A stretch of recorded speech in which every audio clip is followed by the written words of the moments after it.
இன்றைக்கி நைட்டு சாப்பாடு என்னது தான் பார்க்க போகிறோம். நான் வந்து எதுவுமே செய்யலை, இருக்கிறத வச்சு எப்படி ஒப்பேற்றலாம் அப்படின்னு யோசித்து செஞ்சுட்டேன். ஏன்னா கொஞ்சம் வேறு வேலையெல்லாம் இருக்கிறதுனால இது உள்ளே இருந்துட்டு இருந்தோம்னா அந்த வேலையை முடியாது அப்படின்னு சொல்லிட்டு பழைய மீன் குழம்பு இருந்துச்சு அதையே வச்சுட்டேன். தம்பிங்க வந்தவுடனே சாப்பிட்றதுக்கு ஸ்வீட் கார்ன் வேக வச்சுட்டேன்.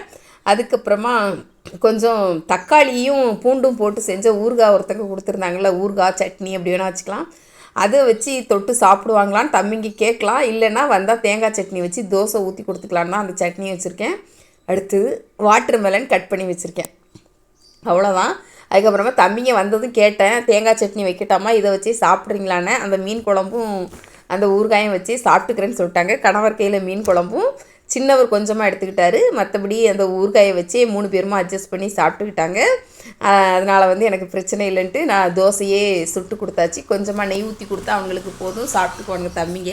இட்லி பொடியும் இருந்துச்சா அதையும் வச்சு சாப்பிட்டாங்க. இன்றைக்கி நைட்டு சாப்பாடு வந்து நம்ம வீட்டில் இப்படி தான் போச்சு. சில சந்தர்ப்பங்கள் சூழ்நிலைகளுக்கு தகுந்த மாதிரி நம்ம சாப்பாடை மாற்றிக்க வேண்டியதான். அப்படி தான் நேற்று மாற்றிக்கிட்டாச்சு. எங்கள் வீட்டு சாப்பாடு பிடிச்சிருந்தா வீடியோக்கு ஒரு லைக் பண்ணுங்கள். அடுத்த வீடியோவில் பார்க்கலாம். பாய்.